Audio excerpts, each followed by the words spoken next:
Bueno, buenos días a todos y a todas y gracias por estar presentes en esta reunión de la Orden Teosófica de Servicio en Valencia y también agradeceros especialmente el que hayáis adelantado la hora porque me voy de viaje, como os he comentado, y bueno, pues quería mantener el ritmo que tenemos del primer sábado de cada mes, de realizar esta reunión y a la vez no afectar a otras programaciones que también están previstas. Como sabéis, en la pasada reunión empezamos repasando los temas de las anteriores para que tuvierais ya unas presentaciones que os permitieran ahí en el resumen para sobre él poder reflexionar y poder revisar un poco lo que habíamos visto. Y ya comenzamos con la primera parte de lo que es el objetivo de la reunión del sendero de virtud, que es llama y llama y las paramitas. Para centrar un poco la hoja de ruta que estamos realizando, como sabéis, uno de los objetivos de la Orden Teosófica de Servicio es precisamente la transformación interior de quienes realizan el servicio.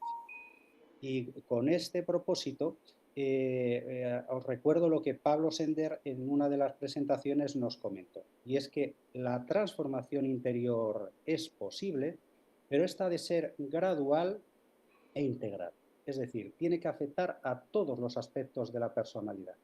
Y ahí hablamos del aspecto tanto moral, que es con el que vamos a empezar, como después tanto el aspecto físico, como el aspecto emocional y el aspecto mental. Eso que os comento es un poco la hoja que nosotros vamos a seguir para ir recorriendo el camino de esa transformación interior, ¿no? Y hoy lo que hacemos es continuar y vamos a repetir lo que es la parte diríamos, la introducción del yoga preliminar que vimos rápidamente para repasarla y ya continuamos después entrando lleno en lo que es el yama y niyama. Bueno, los textos que vamos a utilizar como referencia, que ya os he enviado y os volveré a enviar, es por un lado una aproximación al yoga, que en este caso es un libro editado por la editorial Teosófica aquí en España, de Daniel Audoin, y La ciencia del yoga de Taimni. Vale. Comentamos, y voy a ir rápido con esta parte, que ya vimos que el yoga preliminar o Kriya Yoga nos dice que el objetivo del yoga es la realización de la unidad de toda vida al tomar conciencia de nuestra naturaleza divina. Teóricamente sabemos que la personalidad no es sino la expresión temporal en los mundos inferiores de la manifestación del yo espiritual, eterno, que también se llama individualidad o yo superior. Sabemos que la comunicación entre lo permanente y lo transitorio, la individualidad y la personalidad, se sitúa en el plano mental.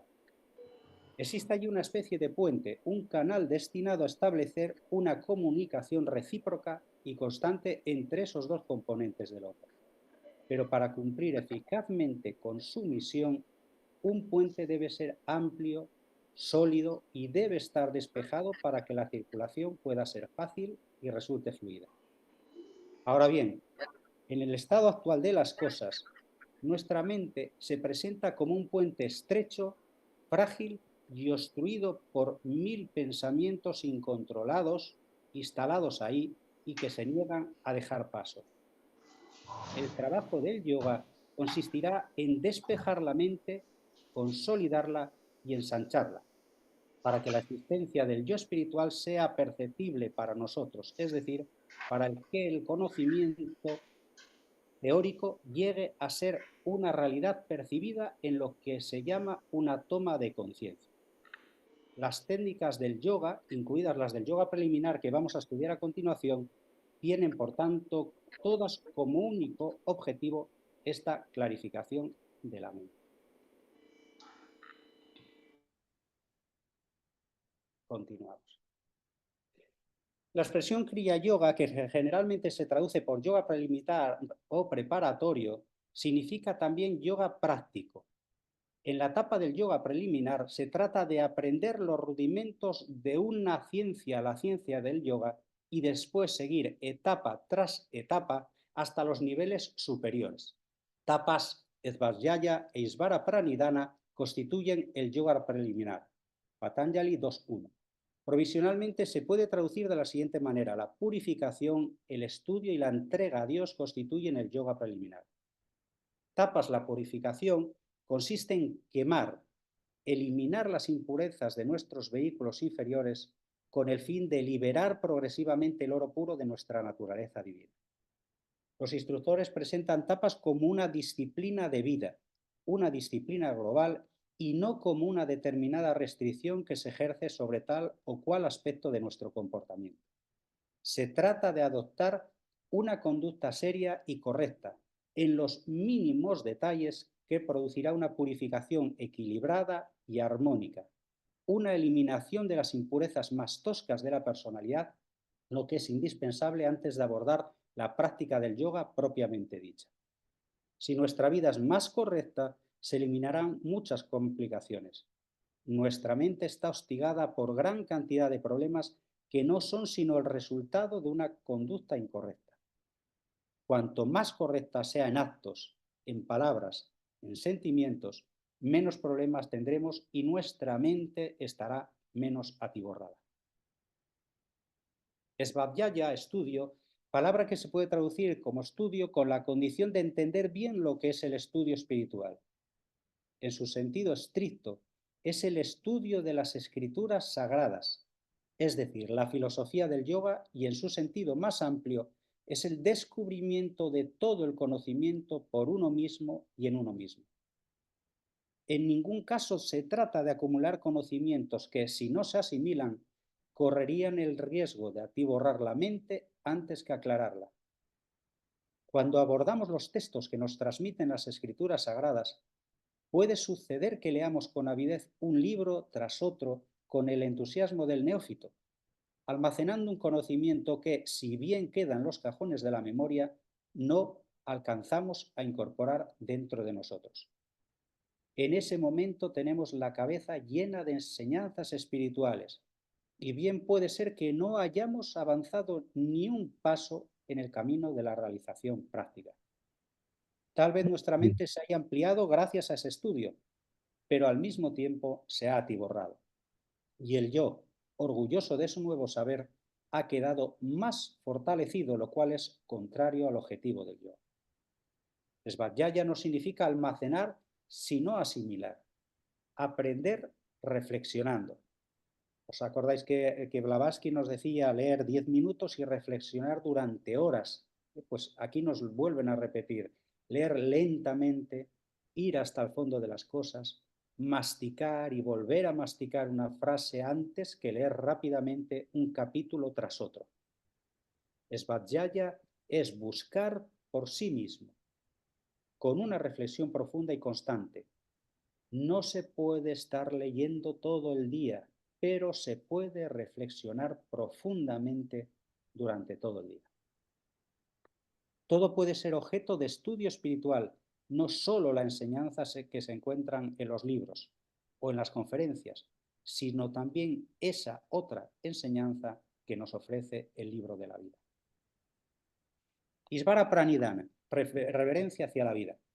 Isvara Pranidhana se puede traducir por abandono a Dios, devoción hacia Dios, pero puesto que todo es divino, también puede decirse que es la reverencia hacia la vida bajo cualquier forma en que pueda presentarse. Reconocer que todo es divino, que el universo no es un caos, sino un cosmos regido por leyes y que no existe la casualidad, ya es Isvara Pranidhana, con la condición de que este reconocimiento no sea solo teórico.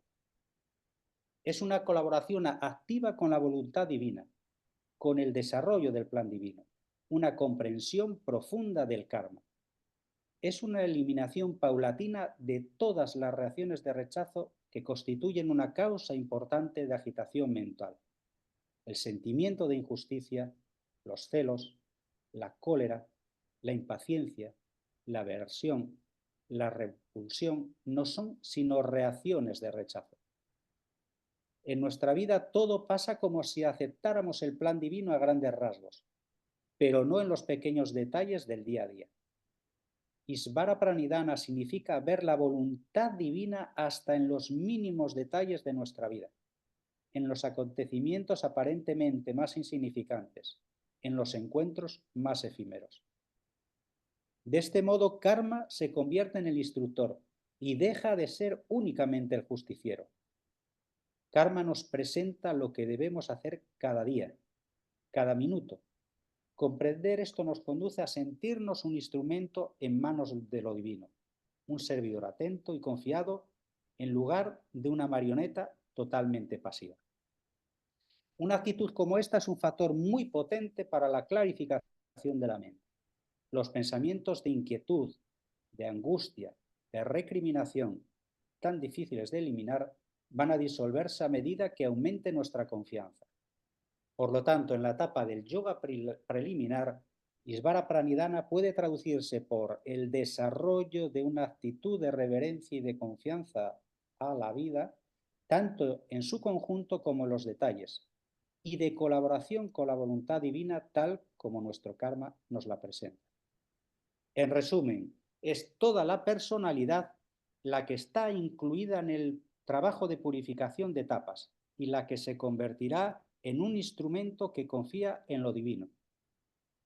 Isvara Pranidhana, cuando haya comprendido mejor su papel gracias al estudio y a la reflexión profunda, es Svadhyaya.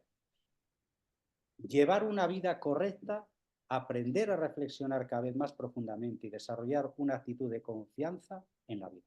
Digamos que es el resumen de lo que estamos comentando del yoga preliminar. Y ahora unas breves notas para que recordemos las etapas fundamentales del yoga. Después de esbozar la filosofía del yoga, vamos a exponer las 8 etapas o partes constituyentes del yoga según Patanjali, que es el Ashtanga Yoga, y que es progresivo y al mismo tiempo global, es decir, se dirige a todos los componentes de la personalidad. Es una verdadera ciencia analítica por su división en 8 etapas. Cada una de ellas representa un trabajo concreto a hacer y sintética por el objetivo único de todas estas técnicas, el cese de las modificaciones de la mente. ¿Cuáles son esas etapas según Patanjali? Pues son yama, que vamos a ver hoy, la abstención, niyama, también la observancia, y después tenemos asana, la postura, pranayama, la regulación de la respiración, pratyahara, retraerse de los sentidos, dharana, la concentración, dhyana, la contemplación, y samadhi, que es la realización de la unidad. El yoga externo son las primeras 5 etapas que preparan el terreno para el yoga interno, es decir, las 3 últimas etapas durante las cuales la mente se queda sola consigo misma. Yama es la abstención, que tiene por objetivo eliminar los deseos inferiores, las emociones y toda la alteración que estos provocan en la mente. Niyama, la observancia, da al aspirante la fuerza necesaria para llevar a cabo ese trabajo al mismo tiempo que forja su carácter y desarrolla su voluntad. Estas 2 son las que vamos a centrarnos hoy. Después la asana, que es la postura que tiene por objetivo eliminar la alteración causada en la mente por el cuerpo físico. Pranayama, la regulación de la respiración, que elimina la alteración causada por el vehículo de prana, el doble etérico. Y pratyahara, el retraerse respecto de los órganos de los sentidos. Elimina las distracciones causadas por dichos órganos.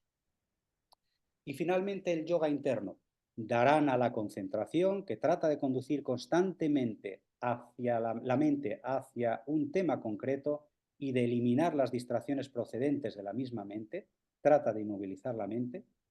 Dhyana, la contemplación, que es el estado en el cual la mente está completamente inmóvil, que tiene como objetivo eliminar la conciencia del yo.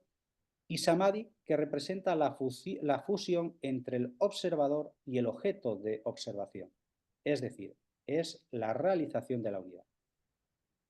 Vemos que en este sistema todo se aborda de manera científica para alcanzar la meta final, la realización de la unidad, el cese total de las modificaciones de la mente. Yama y niyama tienen relación con el aspecto emocional de la personalidad. Asana, pranayama y pratyahara con el aspecto físico.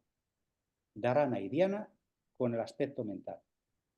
Es posible practicar algunas posturas e incluso una aproximación a la concentración cuando se empieza a intentar respetar la abstención y la observancia. Pero lo cierto es que el primer problema a eliminar es el causado por nuestro cuerpo emocional. Y antes de que ello sea una realidad, los resultados obtenidos en los aspectos físicos y mental se verán muy limitados o bien desviados de su verdadero objetivo. Bueno, comenzamos ya y aquí ya iremos realizando pausas para compartir y reflexionar entre todos con lo que es llama y niyama. Estamos hablando, como comentamos antes, de poner esa base moral, ética, que van a ser cimientos que son fundamentales para la transformación interior. Y aquí nos dice que es evidente que para el que quiere hollar el sendero del yoga es esencial una moral del tipo más alto. No una moral convencional, ni siquiera del tipo religioso ordinario, sino una moral trascendente basada en las leyes superiores de la naturaleza y organizada con miras a liberar al individuo de los lazos de ilusión e ignorancia. Su objetivo no es alcanzar cierta felicidad dentro de las ilusiones de la vida inferior, sino lograr la felicidad verdadera y perdurable al trascender esas ilusiones. Otro punto importante acerca de la moral yógica es que las virtudes que se prescriben tienen un alcance mucho más amplio y profundo de lo que parece. Cada virtud incluida en llama representa algo que hay que practicar hasta alcanzar un alto grado de percepción. Ahimsa, no violencia, por ejemplo, no significa meramente abstenerse de matar, sino abstenerse de infligir cualquier daño o sufrimiento o dolor a cualquier criatura, sea de palabra o pensamiento o acto. Su propósito es eliminar todas las perturbaciones mentales y emocionales que caracterizan la vida del individuo corriente. Cualquiera que conozca el funcionamiento de la mente humana comprende que no es posible liberarse de tales perturbaciones mientras no se hayan desarraigado las tendencias a que se refiere llama y llama, o por lo menos se las haya dominado en grado suficiente. El odio, la mala fe, el engaño, la sensualidad, la codicia son algunos de los vicios comunes y mientras un ser humano esté sujeto a ellos en cualquier forma, su mente seguirá presa de perturbaciones emocionales, violentas o leves, y le será inútil emprender la práctica más avanzada y sistemática del yoga. Este es un punto que me parece, a mi entender, fundamental. Muchas veces me ha llamado la atención y lo habéis visto, con qué facilidad se habla de yoga, y es algo que está en muchísimos sitios, en todas partes hay clases de yoga y cursos en los gimnasios, en muchísimos sitios, ¿no? Y también se habla de meditación y hay muchas personas que meditan. En el caso de los estudiantes de teosofía, sabéis que el objetivo que tenemos con todas estas técnicas es el más alto y es trascender nuestra personalidad. Es llegar a ese silencio, ¿no?, que también en alguna de las charlas nos comenta Pablo Sender.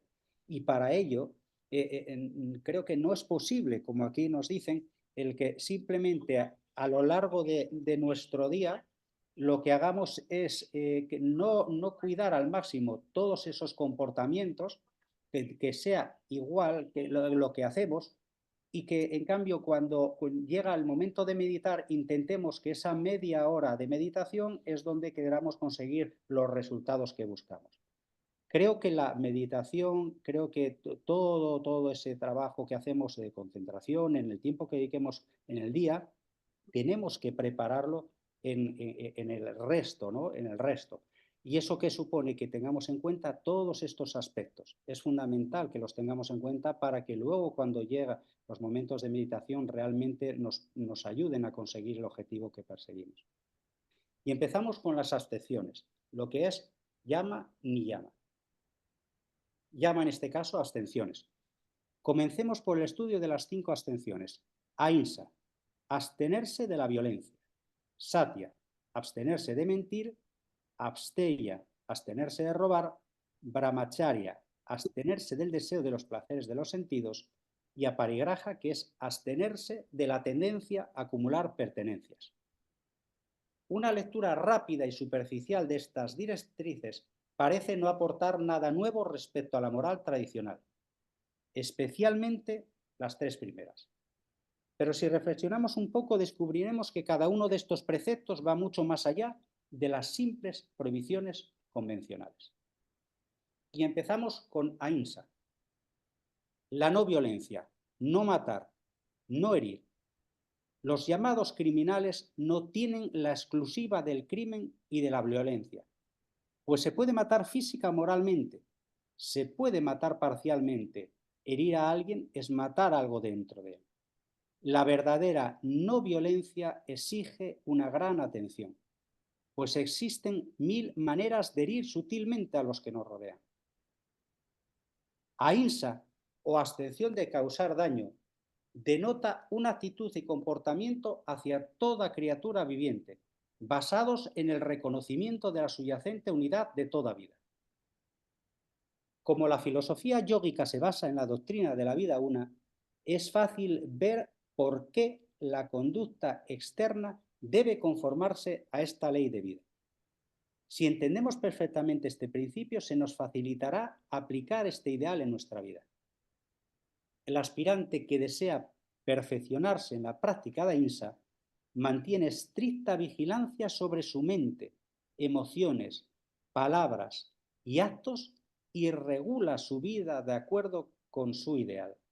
Fijaros, muchas veces creemos que el hacer algo que no es correcto está limitado a igual hacerlo de palabra o realizar algún tipo de acto, ¿no? Que no está bien. En cambio, aquí constantemente nos está diciendo que ha de ser un trabajo que se realiza en todos los vehículos, desde el vehículo mental, el vehículo físico, el vehículo emocional, el vehículo, todos. Y cuando habla, en este caso, los pensamientos, es uno, ya veréis que lo va a repetir en muchas ocasiones, uno de los principales campos donde tenemos que trabajar. Tener pensamientos puros y hacer todo lo posible, estar con una observación constante en nuestro día a día para que no haya ningún pensamiento impuro, ninguna palabra, ninguna emoción, ningún acto que no esté en línea con todo esto que estamos comentando. Lentamente, a medida que prosigue, va revelándose todo lo que haya de cruel o injusto en sus pensamientos, palabras y actos. Su visión se aclara y percibe intuitivamente el curso recto que ha de seguir bajo cualquier conjunto de circunstancias. Gradualmente este ideal de inofensividad se muestra positivamente como un dinamismo de amor en su aspecto de tierna compasión hacia toda criatura y en su forma práctica de servicio. Pasamos ahora a Satya, abstenerse de mentir. Satya se traduce por abstenerse de mentir, significa ser verdadero, evitar estrictamente toda exageración o inexactitud o simulación u otras faltas que implican decir o hacer lo que no concuerda exactamente con lo que se sabe que es cierto. No nos damos cuenta hasta qué punto nuestra vida está alejada de la veracidad. Muy a menudo, lo que llamamos, muy a menudo disfrazamos la verdad con lo que llamamos buenas intenciones para arreglar las cosas. Esto es una versión limitada de las situaciones en las que nos vemos involucrados, puesto que para evitar una dificultad inmediata creamos otra futura, probablemente mayor debido a las complicaciones que aparecen siempre cuando se deforma la verdad. Otra manera sutil de mentir es no dejar aparecer nuestra verdad, lo que realmente somos. Intentar dar una imagen de nosotros y de nuestra vida que sea agradable para la personalidad y camuflar nuestros verdaderos sentimientos. Algunas convenciones mundanas no son sino mentiras socialmente aceptadas pero incompatibles con una práctica seria del yo. Pero esto no quiere decir que debamos decirle a cada cual lo que pensamos de él. Sería otra forma de violencia. Con un poco de discernimiento encontraremos la manera de no mentir y al mismo tiempo no herir.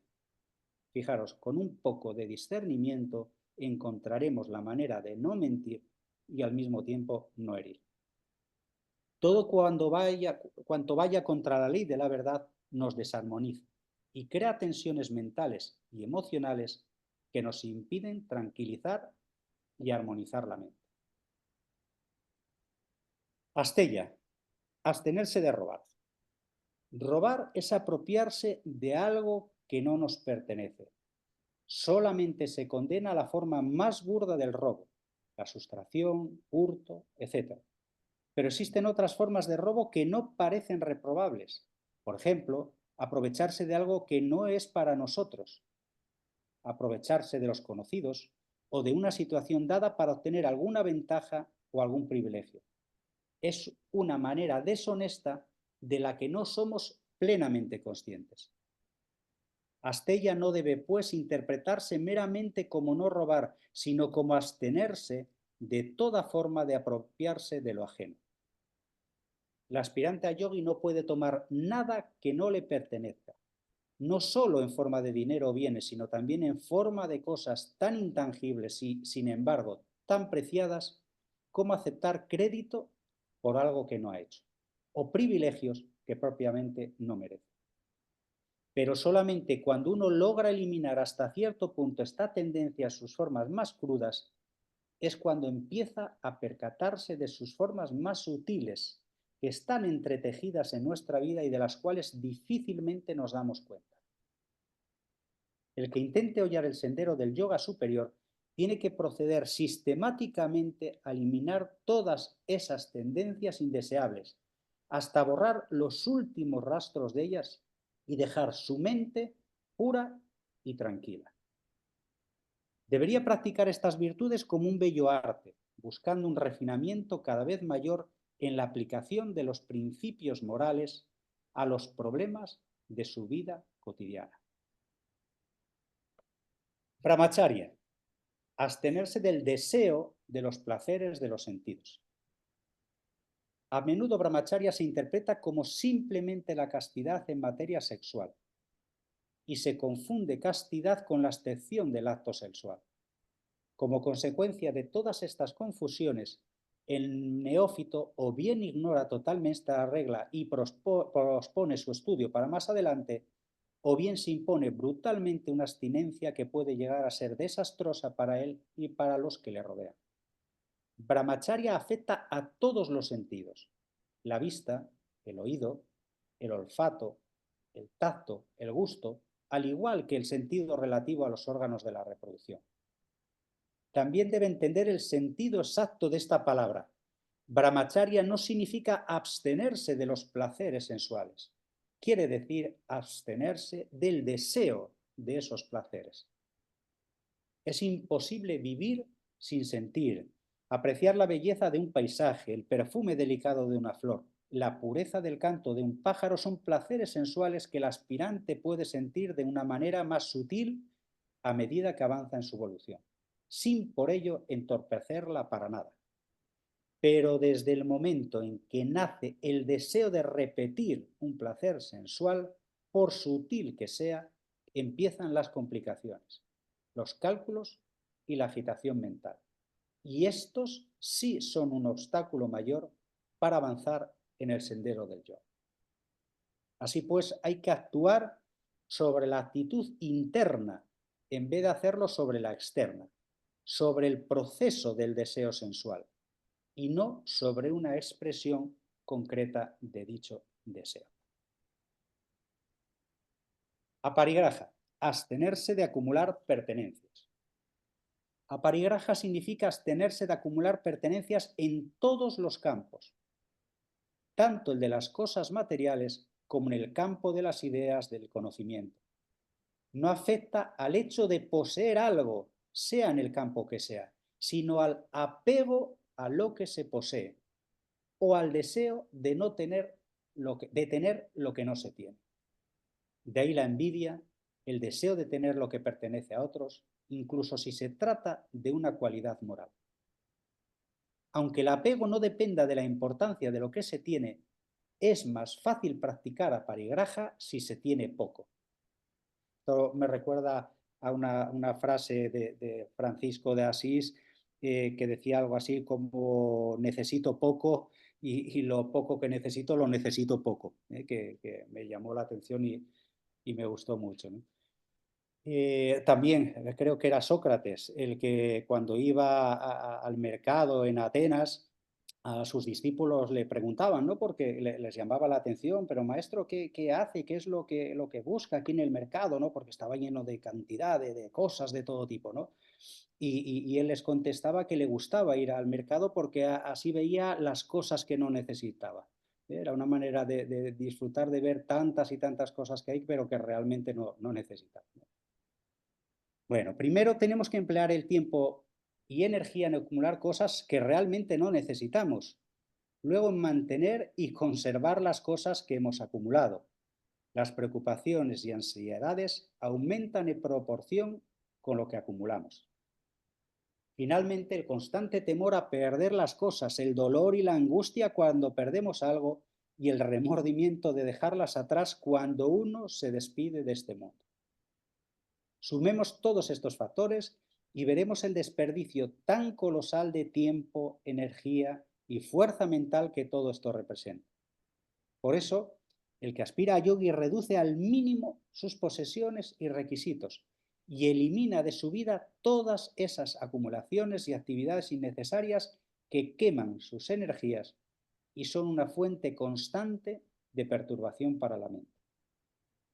Aunque tengamos a nuestra disposición todas las comodidades para el resto de nuestra vida, todavía no estamos satisfechos y continuamos acumulando cosas superfluas que no llenan ningún propósito, excepto el de satisfacer nuestra infantil vanidad y el deseo de aparecer superiores a los demás.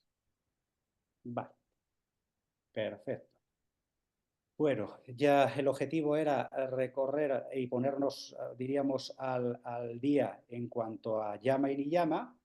Y ahora sí, si os parece, porque son muchas cosas las que hemos visto, que compartamos entre todos qué os parece, qué opináis respecto a lo que nos están diciendo, qué opináis respecto a Yama y Niyama, que suelen ser temas que muchas veces lo que se hace es ir directamente a las asanas, a las posturas, como decíamos antes, o a la meditación, pero parece que el Yama y Niyama, que por algo lo pone precisamente para Patanjali al principio de la Ashtanga Yoga, creo que es muy importante, ¿no?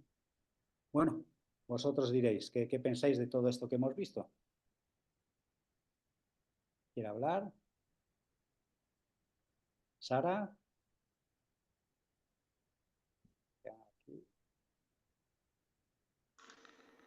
Sí, está muy bien explicado en el libro de Taini, pero no es fácil, no es nada fácil, nada. Cuando entras, por ejemplo, en el aparigraha, la última que has comentado, el de abstenerse de ese deseo de acumular, es muy difícil para nosotros los estudiantes no querer acumular precisamente conocimientos espirituales y buscar en lo posible, porque eso nos da seguridad emocional. Y entonces entiendo que por lo menos en ese aspecto, por lo menos para mí, es difícil no querer llegar a ese conocimiento. Es muy difícil, porque queremos tener seguridad en que esos conocimientos nos van a facilitar la unión, esa unión interna a la que aspiramos. Y entonces nos enredamos casi sin darnos cuenta. Por eso te digo que es difícil discernir lo que es necesario en el conocimiento espiritual y lo que es superfluo o lo que es deseo. Y como hay que practicar, aún se lía más, se enreda más la madeja. Y luego en el aspecto de la verdad, en el de no mentir, es muy difícil no exagerar, incluso no alabar, que es lo que nos molesta a veces, muchas veces, el no exagerar o no alabar cuando una cosa la apreciamos y la valoramos, sin darnos cuenta que ofendemos a la modestia de los demás. Y eso se da mucho en nuestros comentarios. ser sencillos, simplificarnos, simplificar las palabras con las que nos relacionamos con los demás. En fin, que hay todo un mundo de trabajo para formar el carácter y para aspirar a esa unidad interna.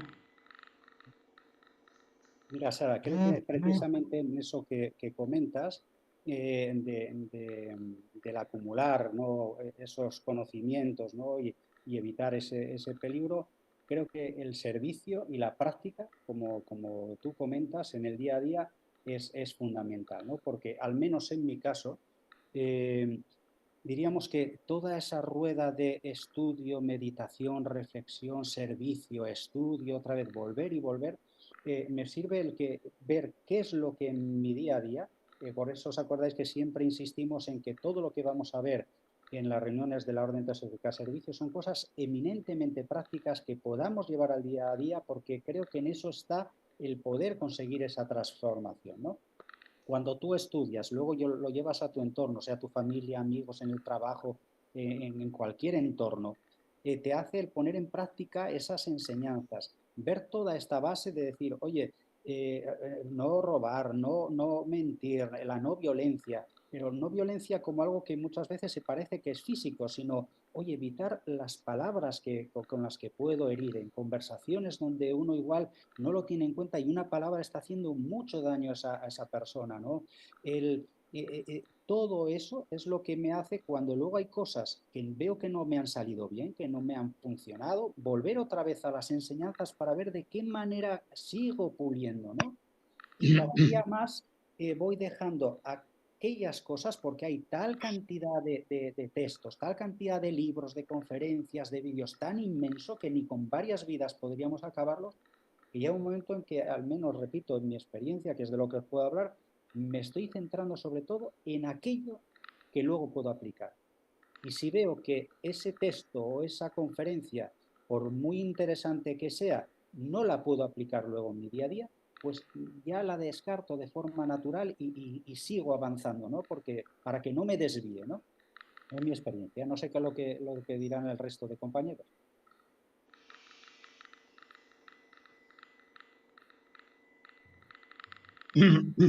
¿Alguien más? Sí, Elena, quisiera comentar también algo. ¿Sí? ¿Quién está?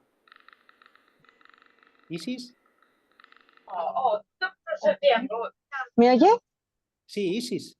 Sí, que eso que dices Perfectamente. es muy interesante y,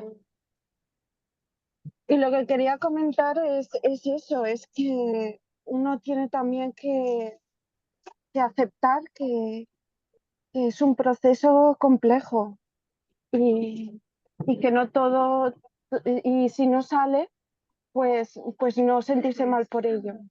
Es muy, muy importante porque todos somos imperfectos, todos estamos aprendiendo y tampoco nunca, si queremos esa unidad, juzgar al otro, sino buscar dentro de nosotros esa unión, incluso si no nos gusta cómo la otra persona está en ese momento reaccionando.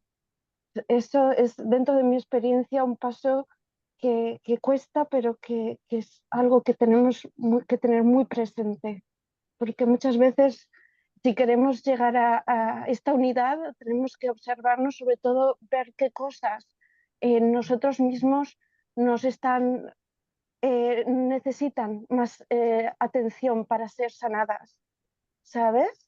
Para que haya esa unidad entre todos, que es el objetivo que seguro que todos estamos deseando haciendo este tipo de trabajo. Muy bien, gracias, Isis. Y aprovecho para daros los buenos días y me alegro de veros tanto Monse como Alejandro. Buenos días a los dos. Muchas gracias, Felipe, y buenos días a todos. Y disculpas por haberme incorporado tarde. Nada, gracias porque hoy he adelantado por el viaje que tengo la reunión y gracias por el esfuerzo de adelantar también un sábado. Nada en Que uno absoluto. En descansa un poquito. línea, voy a hacer un par de comentarios. En línea con lo que acaba de decir Felipe cuando hablaba de acumular conocimientos en relación con como estudiante de teosofía y demás, ahí es algo que, digamos, yo lo asocio con el último de las paramitas, donde se habla de el no apego a las posesiones, que pueden ser materiales, que generalmente son materiales, pero que también cabe una cierta deformación en el dominio espiritual. Porque yo, mi impresión, percibo que hay personas que que en el estudio y en la práctica, en el estudio, perdón, no en la práctica, que en el estudio de la teosofía y de enseñanzas similares y relacionadas con ellas, hay como una ansia de acumular pues lo que dice este, lo que dice el otro, lo que dijo la cultura en su día, la cultura tal, la cultura cual. En sí es bueno, no es malo, quiero decir. Pero que lo que ocurre es que muchas personas se quedan ahí y no van más allá. Y si todo eso no se aplica, no hay nada. Porque la finalidad es aplicarlo. Y eso lo observo, vamos. Y el otro punto, el brahmacharya, que no recuerdo ahora si el texto dice exactamente abstenerse de los placeres de los sentidos o dice abstenerse del deseo de los placeres de los sentidos, que eso Felipe lo ha matizado muy bien. Es decir, yo creo que el cuerpo en sí, es decir, que los placeres de los sentidos, si vienen de forma natural y demás, no hay ninguna razón para abstenerse de ellos. Ninguna. Otra cosa es vivir pensando en ellos y condicionar la vida a disfrutarlos y olvidándose de todas las demás cosas que tenemos que cultivar. Ese para mí es el punto, el brahmacharya, es el que parece como más confuso, pero en algún punto, en alguno de los párrafos dice esto, ¿no? De que no se trata de prescindir de los placeres cuando se producen o se plantean o surgen o vienen a nosotros o nos los encontramos de manera natural, sino de vivir, de condicionar nuestra vida al disfrute de ellos. No, esos son mis comentarios. Muy bien, gracias Alejandro. Así es, lo veis en pantalla, ¿no? Cuando pongo, con la comparto, ¿lo veis bien? Sí, se Sí, ve muy bien. Perfecto. Precisamente lo que acaba de decir Alejandro es muy importante, ¿eh? Y ahí lo dice, abstenerse del deseo de los placeres de los sentidos, que es lo que nos va a causar ese apego, ¿no? Como bien comentaba Alejandro. ¿Alguien más? Monse, así que hace tiempo que te echamos de menos, ¿qué tal? No te... yo quería... Estoy muy de acuerdo con lo que ha dicho Alejandro y yo tengo una mirada muy, muy simplista ante todo esto. Creo que muchas veces nos complicamos la vida con cosas que son muy simples. No hay, yo creo que puede haber mucha humildad en una persona que sabe escuchar un halago, que sabe escuchar un reconocimiento, que puede haber mucha humildad en una persona que en un momento dado pues ama una determinada cosa que tiene o una determinada relación. Pero el tema para mí es el no saber soltar. Venimos muchas veces, pienso, y no sé si Alejandro hace así, bueno, yo a veces también hago así y luego entro en dudas y luego vuelvo a hacer así. No sé, pero muchas veces me viene la certeza de que muy, muy bien pudiera ser que el sentido de la vida, que muchas veces nos preguntamos por eso y parece una frase hecha, pero todo esto tiene un sentido, sin duda alguna, que el sentido de la vida está en saber soltar y que venimos a soltar, venimos a aprender a soltar. Pero uno no puede soltar aquello que no tiene. ni puede soltar aquello a lo que no se cogió o se tomó en un momento, ¿no? Debo tomar para poder soltar. Entonces, al menos yo, debo tomar para poder soltar. O sea, no puedo soltar nada que no tenga. Entonces, claro, ¿qué es lo último que soltamos? Ya sabemos qué es, ¿no? O sea, cuando soltamos el cuerpo y nos vamos, es lo último que soltamos. Hay que aprender a soltar. Entonces, no creo que esté mal tener posesiones, siempre que sepamos, lo bueno es saber que las tendrás que soltar.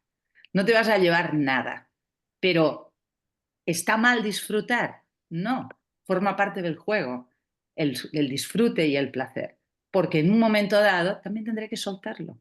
O sea, no lo puedo tener permanentemente, no puedo vivir en un orgasmo permanente porque moriría. Entonces, pero es bueno que tenga mi orgasmo. Entonces, debo soltar eso también. No, para mí, la sabiduría está no en constreñirse, intentando evitar a toda costa que no me invadan con un halago, que no me invadan con un reconocimiento, que no se me suba el ego, que no me suba yo arriba, que, vale, puede que te subas arriba porque te han dicho que has trabajado muy bien, que lo que has hecho es estupendo, ¿qué tal? Y puedes tener un momento de subida para arriba, pero hay que saber soltar eso también. Entonces, para mí es como es que para mí estamos, muchas veces pienso que funcionamos como la mismísima cadena del ADN, ¿no? Algo baja y algo sube, ¿no? O sea, por una parte nos baja podemos decir, ¿no? Que hay un movimiento de arriba abajo, que unos dirían, pues, de lo divino a lo terreno, es igual. Podemos llevarlo a la metáfora que queramos y a la realidad que nos apetezca, pero tomar y soltar, ¿no? O tomar y soltar, me da igual, podemos utilizar el simbolismo que queramos, ¿no? Y el movimiento que queramos. Pero para mí ese es el latido de la vida y lo que nos explican aquí, lo que has leído y lo que nos explican aquí es muy interesante, está muy bien, está en todas las tradiciones religiosas, está en todas las espiritualidades, esa renuncia, ¿vale? Pero a veces me pregunto, y lo suelto como una pregunta también, porque tampoco os creáis que yo lo tengo muy claro, pero hablamos de no juzgar a los demás, pero ¿por qué mirar hacia afuera cuando uno hacia adentro, como seres completos que somos, aunque a veces nos vemos muy mal a nosotros mismos, pero primero no nos juzguemos a nosotros? Si conseguimos no juzgarnos a nosotros mismos tan duramente que no podamos ni escuchar un halago, que no podamos ni tener un goce, que no podamos... No, a ver, si dejamos de juzgarnos a nosotros mismos, a lo mejor dejaremos de juzgar a los demás.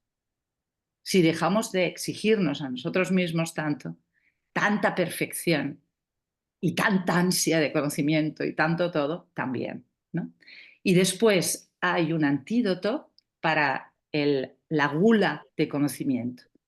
La gula de conocimiento es una forma de gula de posesión, es una, ¿no? Y hay una fórmula que a mí me dijeron hace muchos años, y que la verdad es que para mí representó algo muy rompedor.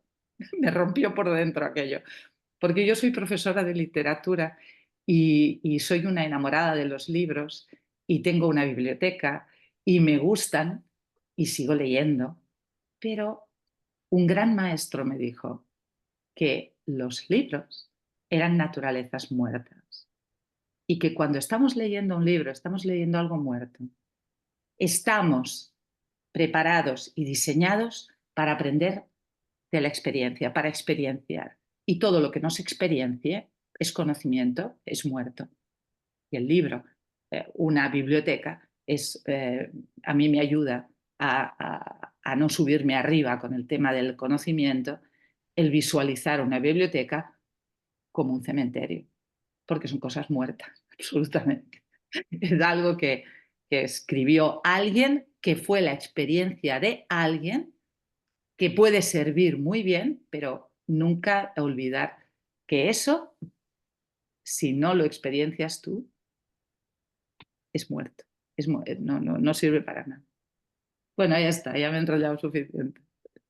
Venga. Muchas gracias, Monse. Muy interesante. Bueno, ahí lanza comentarios que creo que merecen también Elena, Daniel, Maribí, Fe. Sí, yo quiero decir dos palabras más sobre lo que insistimos, en la línea de lo que acaba de decir Monse, en el sentido de que, por ejemplo, sobre la biblioteca, de que lo que hay ahí son conocimientos muertos, evidentemente,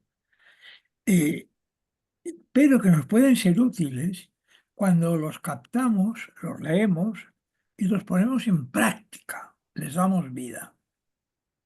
Es decir, como fuente de conocimiento puede ser útil, siempre que luego sirva, porque va en la misma línea de lo que dije yo antes al principio, siempre que sirva para aplicarlo, para ponerlo en práctica y por lo tanto contribuir a nuestra transformación y evolución.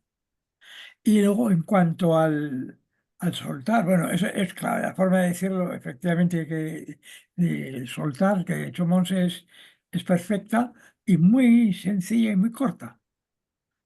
Se puede disfrutar todo, todo eso está bien, siempre que venga de forma natural y espontánea, pero no hay que aferrarse a nada, el aferrarse, el apego.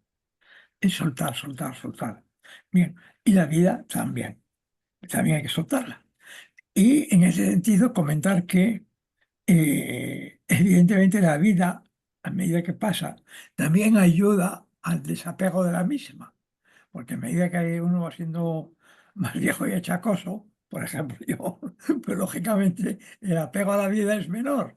Porque alguien me dice, tengo ese problema. Y dije, mira, me da igual. Lo que necesito es un cuerpo nuevo que funcione. Punto. Y eso implica el proceso, naturalmente, de desencarnar y encarnar, ¿no? Y luego que la experiencia, evidentemente, donde se adquiere es en la vida, en la relación con los demás. También se puede aprender de los libros y demás. Pero la razón por la que venimos a la vida es precisamente a vivenciar, a experimentar, porque es de este modo como aprendemos y evolucionamos. Es la finalidad de la vida encarnada, quiero decir. Hay una matización que a mí me costó mucho de pillar en su momento, pero que ahora sí que tengo bien interiorizada, y es la diferencia entre vida y existencia. La existencia es lo que estamos experimentando, pero la vida no, porque la vida pertenece a algo mucho más grande. La vida no nos pertenece la existencia. Y bueno, y ahí también lo de la pertenencia también habría que matizarlo mucho. Pero entonces lo que abandonamos, lo que vamos soltando, es todo lo que va apareciendo en nuestro camino, en nuestra experiencia durante el arco de una existencia. Vamos abandonando eso, pero la vida no, porque la vida nos vive y la vida es mucho más grande que la existencia y nos supera en cantidad. Quiero decir que la vida nadie sabe lo que es. Es algo que nos supera totalmente. Y tenemos ya que meternos en berenjenales de los que no sabemos nada. Sí, estoy de acuerdo, Monse. Gracias por la matización, que es una aclaración, porque en efecto no empleé bien la palabra vida. Vida encarnada la aclara un poco más, pero Encarnación, sí. tiene razón, es existencia y no vida, a lo que me estaba refiriendo. La vida es un continuo, la existencia no. A saber. Gracias. De nada a ti. Bueno, ¿alguien más? Yo me quedaría con muchos puntos de cada uno de vosotros. El enfoque que cada uno le habéis dado en esencia me parece muy bien. Por ejemplo, no estoy tan de acuerdo en lo que ha dicho Monse de la biblioteca, de que es algo muerto. De esta manera veo que estará muerto por una parte, pero se resucita si se practica. Entonces, algo que se puede resucitar en la práctica te deja algo dentro. Esa esencia tuya ya la llevas y esos conocimientos van a existir. Luego, por otra parte, sí que es verdad que estos principios de los que Felipe has nombrado son muy difíciles de llevar a cabo. Es un estudio que requiere mucha introspección, mucha reflexión, trabajo muchísimo y sí que es verdad que tampoco tenemos que castigarnos al ver que no lo conseguimos todo, ni frustrarnos, porque entonces llegaríamos a la represión medieval de cuando, por ejemplo, estaban estos medievales, misticismo, que se reprimían constantemente, se castigaban. Esos son extremos que hace que todo se vaya al traste. De eso no se trata. Se trata de practicar día a día todo lo que podamos, de que si vemos que hay cosas que no las conseguimos, pues aceptarlas y mañana será otro día. Y también practicar al día siguiente, al otro, porque tenemos esta vida para evolucionar poco a poco, sin fustigarnos. Que si viene un sentido, lo que ha dicho Alejandro, también sepamos aceptar el sentido y disfrutar en ese momento, pero sin apegarse. El principal propósito para mí es el desapego. Desapego bien llevado. Tener amor con desapego, no pasarse, no aferrarse a nada, ni al dinero, pertenencias, sensualidad, moralidad, todo eso no. Practicarlo en la medida que podamos con toda nuestra buena intención y todo el esfuerzo, pero perdonándose de lo que hagamos si no lo hemos hecho bien del todo. Eso yo creo que es lo mejor que va para que la mente, por lo menos en mi caso, no se sienta tan perturbada. Practicar, pero poco a poco, sin demasiada obsesión. Es lo que veo, bajo mi punto de vista. Muy bien, gracias, Mariví. ¿Quién más? ¿Juan? Yo Yo quería comentar. a ver, Sí, Juan. Sí, quería comentar, por ejemplo, lo más reciente que estamos hablando sobre los libros, el conocimiento de los libros que implican la existencia de los libros o que hay en los libros. Yo creo que no se puede calificar de un conocimiento muerto. En realidad son como indicaciones, son como indicaciones de una carretera que nos viene bien a la hora de llegar a un destino. Si, por ejemplo, tienes una máquina que no te funciona muy bien, imagínate un calentador de agua, pues tener un libro de instrucciones te puede resultar útil. El libro de instrucciones no es en sí no te resuelve en sí la avería que puedas tener, pero sí te indica cómo poder reparar esa máquina y cómo obtener un rendimiento aceptable, o un buen rendimiento, o un buen funcionamiento. O sea que no vale estar colgado en los libros, que a mí no me gusta, pero tampoco vale demonizarlos. Yo pienso que son útiles y de hecho ahí están. Ahí están. Son como indicaciones del camino que nos vienen bien. Por otra parte, respecto a esta gula también sobre el mismo tema, casi, sobre esta gula de conocimientos, de sabiduría, de lectura de libros sagrados, de conferencias, de todo esto que hemos estado hablando, pues yo pienso que de forma instintiva uno se va dando cuenta de de hasta qué punto necesita ese conocimiento o esa información y hasta qué punto ya puede prescindir de ella.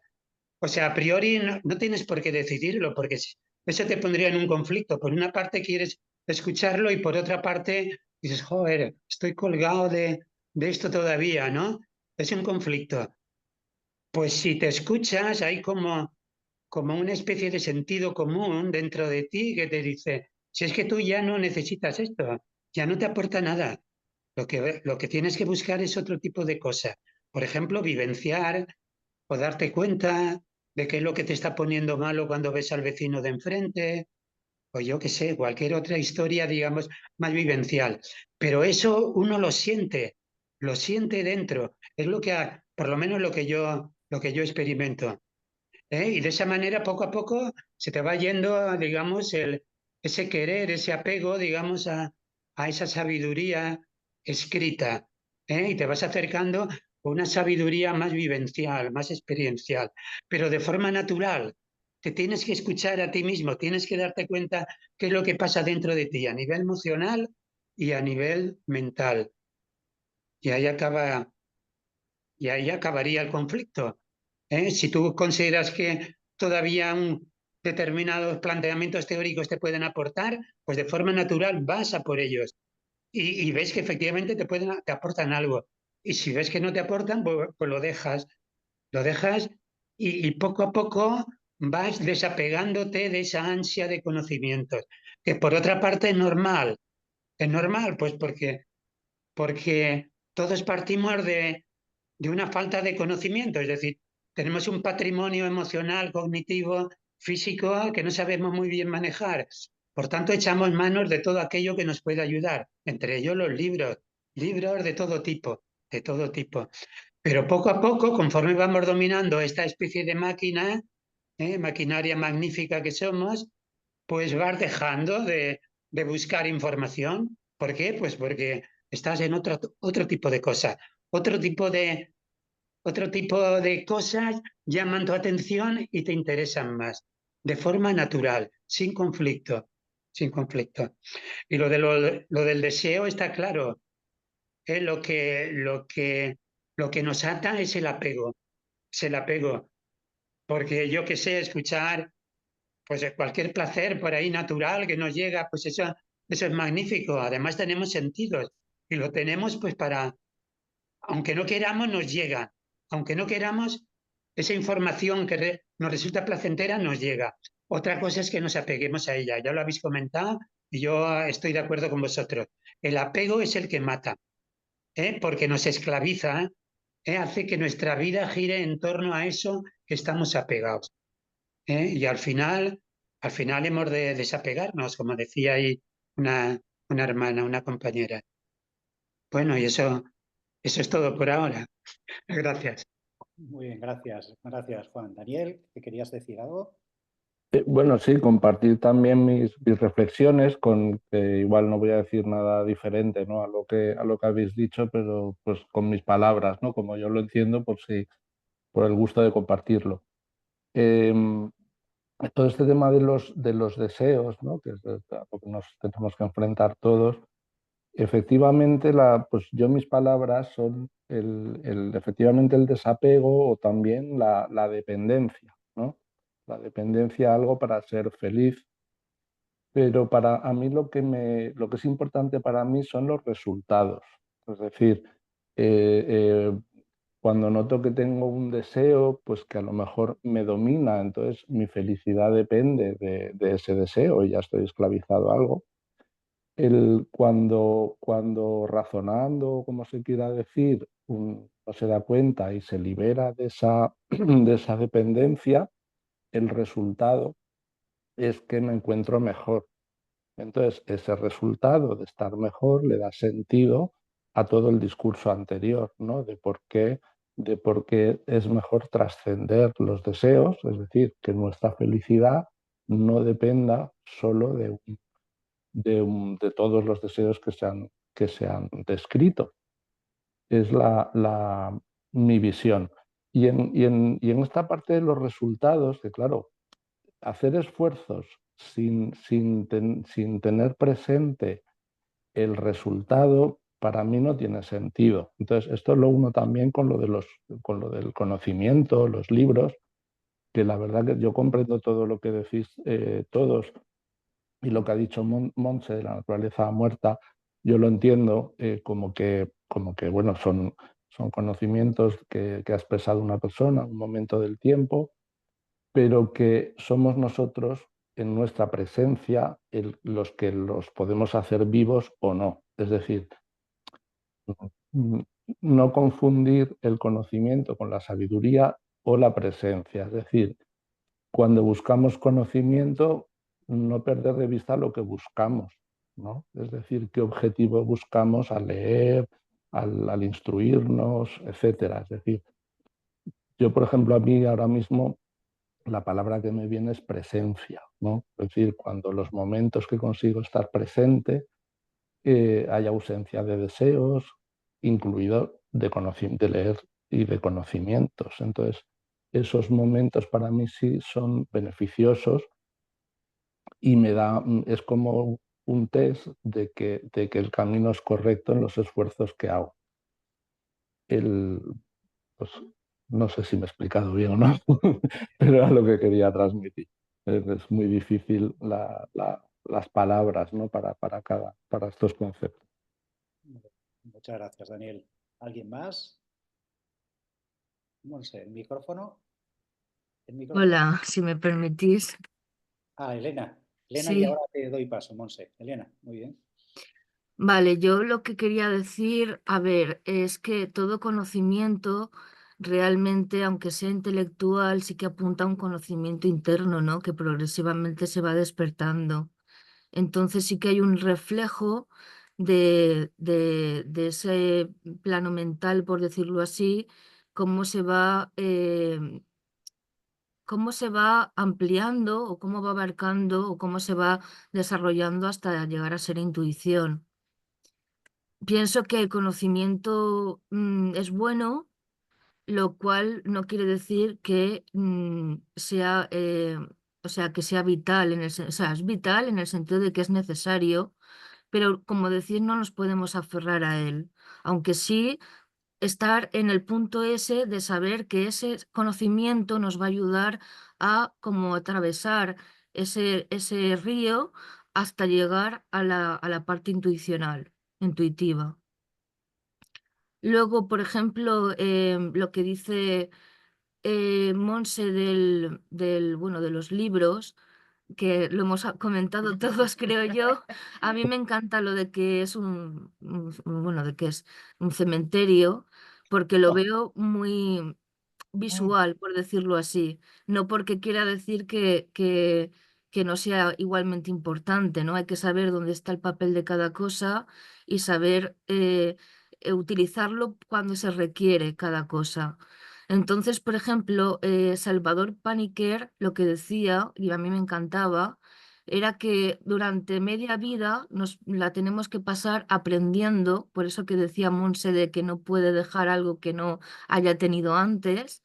Entonces, este hombre, el intelectual este, decía que la mitad de la vida hay que pasársela aprendiendo para luego el resto de la vida pasárselo desaprendiendo. Y yo creo que eso es una perspectiva interesante, ¿no?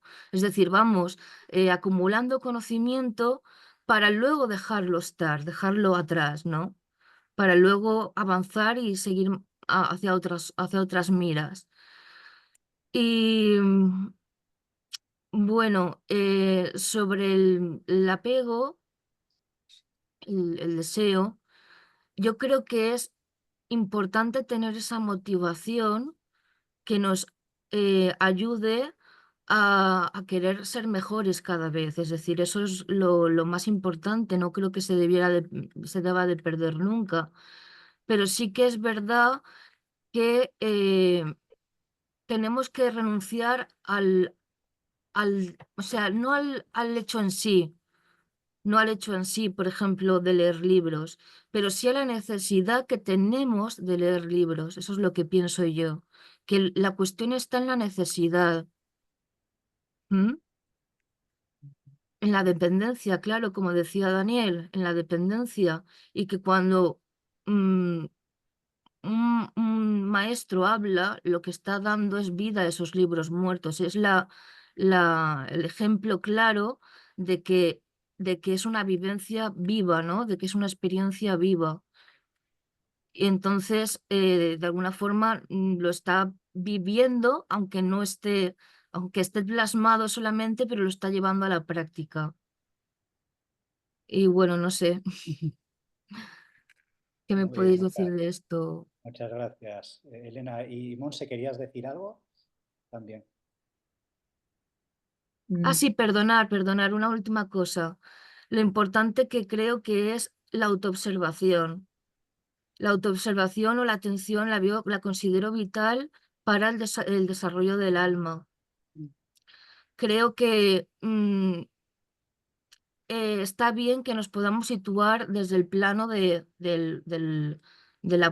observador, ¿no? En el sentido de que podamos estar más allá de nuestras acciones y que podamos autoobservarnos a nosotros mismos de tal manera que sepamos cuáles son esos puntos clave que podemos o que queremos ir trabajando. Y ya está. Muy bien, gracias. Monse. A mí me gusta mucho Krishnamurti Mm. y a menudo estoy muy influenciada por él. Procuro no condicionada, pero no me molesta la influencia de Krishnamurti, me ha ayudado en momentos importantes. A ver, cuando Krishnamurti nos habla de la educación y nos habla de los conocimientos, nos habla también de cómo nos condicionan. Entonces, a mí me ha gustado mucho cómo habéis reaccionado ante la metáfora de la biblioteca como un cementerio, porque realmente la intención era esa, ¿no? Y sigue siendo la misma. En mí opera una reacción, ¿no? La gotita de esa gotita opera una reacción en mí y por eso os lo comenté así. A ver, todo lo que leemos, queramos o no, nos condiciona. Si yo leo, por ejemplo, y me encanta leer toda la obra completa de Santa Teresa, bueno, a ella no le gustaba lo de Santa y yo intento evitarlo, por ejemplo, Teresa de Ávila, es una lectura fascinante, absolutamente maravillosa. Para un teósofo o para alguien que aspira a entender las cosas de Dios, realmente la experiencia de esta señora es absolutamente fascinante y de la cual se nos ha hablado poco, mal y distorsionado. Entonces te coges su vida y te la lees tal y como ella la escribió y tal y como ella describió su experiencia. Y fijaros que estoy refiriéndome a una mujer que escribió su experiencia. Es decir, tampoco no es una teoría. Me estoy yendo a un ejemplo, creo, bastante depurado en ese sentido, ¿no? Pero cuando leo eso, es su experiencia, es lo que ella vivió en su época, ¿vale? Pero eso es lo que, si a mí eso me condiciona, si lo leo y no me condiciona, cosa difícil, ¿eh? Porque nos condiciona todo lo que leemos. Toda la educación que hemos recibido, por mucho que adoremos a nuestros profesores, a nuestras familias, a todos los que nos han dado la educación que tenemos, los conocimientos que tenemos, resulta que andamos muy condicionados por la vida. Y cuando tenemos condicionamientos, los condicionamientos son el tijeretazo que nos meten, ¿vale? Y realmente vamos condicionados y limitadísimos por esos condicionamientos durante toda la vida, intentando, a ver, cómo los manejamos para salir de ellos un poco y ver algo real. Y ver algo real. Cuando yo leo, por ejemplo, la biografía de Teresa Humada, los documentos escritos por esa maravillosa señora, resulta que accedo a su experiencia, accedo a su vivencia. Y fue una vivencia mística y fue una vivencia que ella creyó que era real. Si lo fue o no, ella lo sabrá y Dios también. Pero lo que está claro es que fue una experiencia mística que la marcó y condicionó su vida. ¿En qué medida cuando yo leo eso con determinados registros y condicionamientos míos, me condiciona y me recorta mi libertad y mi capacidad de acceder a la realidad, a lo real? Entonces, por eso llegué a entender un día, llegué a comprender que un libro es algo muy hermoso, es algo que yo amo, pero que, y vivo con un gran cementerio a mi espalda, pero no, quizá no sea lo que, a ver, en la medida en que me condicione para mi evolución a lo real y mi evolución real, cosa que no sé si puedo llegar a saber o no, de que puedo tener conciencia o no, porque mi conciencia también está limitada, entonces, claro, piensas, caramba, cuantos menos condicionamientos tenga, mejor. Cuanta más conciencia tenga sobre los condicionamientos que me puede crear aquello que leo, mejor. En ese sentido va. En ese sentido va. Y nuestra capacidad para superar eso es limitada también. Entonces, ahí es donde yo creo que se llega de cabeza, de bruces, como el toro que se da con los cuernos en la pared, con la humildad. Porque solamente la humildad puede hacernos soltar el ansia de conocimiento, el ansia de evolución, el ansia de cualquier cosa. O sea, todo es, yo es que quiero llegar aquí, es que quiero llegar allá. Es una proyección del ego. Es una proyección del ego todo el tiempo. Todo lo que queremos conseguir, ¿no? Entonces, vivir con sencillez para mí tiene que ser algo muchísimo más simple. Uno quiere la ayuda. Dice, yo soy una buena persona, yo pongo toda mi buena intención y yo te ayudo. Y ahora imagínate que tienes la varita mágica para curarle automáticamente, dar 3 vueltas en el aire y curarle el cáncer a aquella persona que tienes delante. Y tú dices, estoy haciendo el bien. Vale. Con todos los condicionamientos que llevas, de todo lo que has leído, con todo lo que has aprendido, con todo, estás haciendo el bien. Y yo pregunto, y no tengo la respuesta, ¿estás haciendo el bien? ¿O le estás privando a aquella persona de realizar un proceso? O sea, la ayuda compulsiva, la ayuda por la ayuda, ¿en qué medida no es una proyección de nuestro propio ego, del yo puedo, del yo soy muy bueno, del yo? Cuidado, lo que estoy diciendo es realmente una pillada de dedos en la puerta. ¿En qué medida estoy yo ayudando o en qué medida estoy yo perjudicando? ¿En qué medida estoy interfiriendo el proceso del otro con mi ayuda y en qué medida estoy realmente ayudando? ¿Qué es entonces la ayuda? Aparte de todas estas supuestas renuncias que hay que coger muy entre comillas, porque detrás de toda renuncia radical hay un ego que te cagas. Está aquello del yo soy el más humilde, el más bueno y el que mejor ayuda. Eso es un ego que, vamos, impresionante. Por eso digo que... Vale. ¿Vale? Bueno, ya está. Sí, Monse, no, continúa si te queda algo más que comentar, porque es muy interesante esa reflexión. No, ya está. Solamente es a ver, lo que hemos leído está muy bien, es el manual, ¿vale? Pero interiorizarlo me parece que es verle todas las aristas, ¿no? y las tiene sin duda alguna, ¿no? Estas tradiciones han dado lugar a muchos niveles, como decía Maribí, a muchos niveles de represión, de autorrepresión y de represión hacia los demás. Hay que tener mucho cuidado con eso.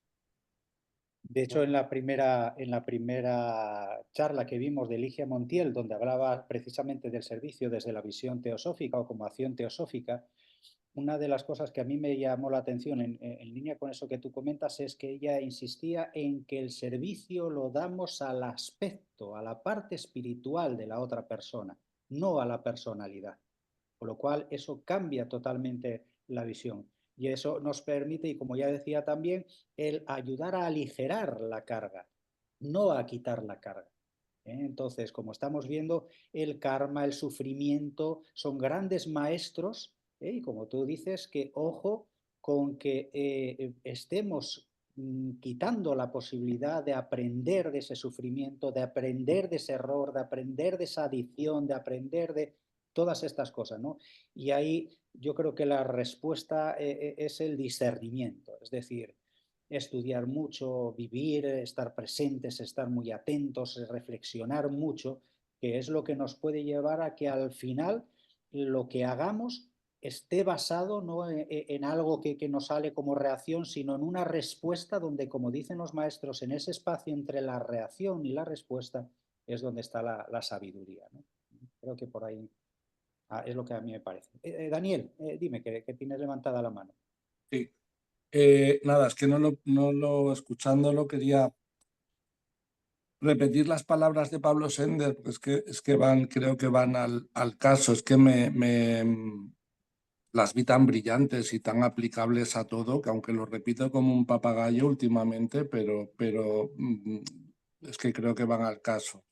Es decir, cuando Pablo Sender, en el ámbito, en un caso aquel, de la lectura de la doctrina secreta, pero aplicándolo a la lectura, o yo lo aplico ya a todos los esfuerzos o conocimientos que tenemos aquí, que dijo, y todo esto no es verdad. Pero sí, lo que sí que es bueno es el esfuerzo por intentar comprender lo que allí pone para mejorar el canal que tenemos para que sea la intuición la que traiga la sabiduría directamente desde la fuente. Entonces, yo creo que en lo que estamos hablando de libros y de todo esto, pues las palabras de Pablo Sender dan una clave, incluso a la interpretación de lo que ha dicho Montse, ¿no? De ayudar, depende a quién, pues ayudar o no ayudar o todo eso, pues quizás sea la intuición, la fuente, quien aclare, ¿no? En cada momento, ¿no? Cómo hacerlo. Bueno, eso era lo que quería compartir. Había puesto antes que me iba, pero me he equivocado de hora, o sea que sigo. Muy bien. Pues nada, ¿alguien más? ¿Alguna cosa que quiera comentar? Sí, a ver, ¿se me oye?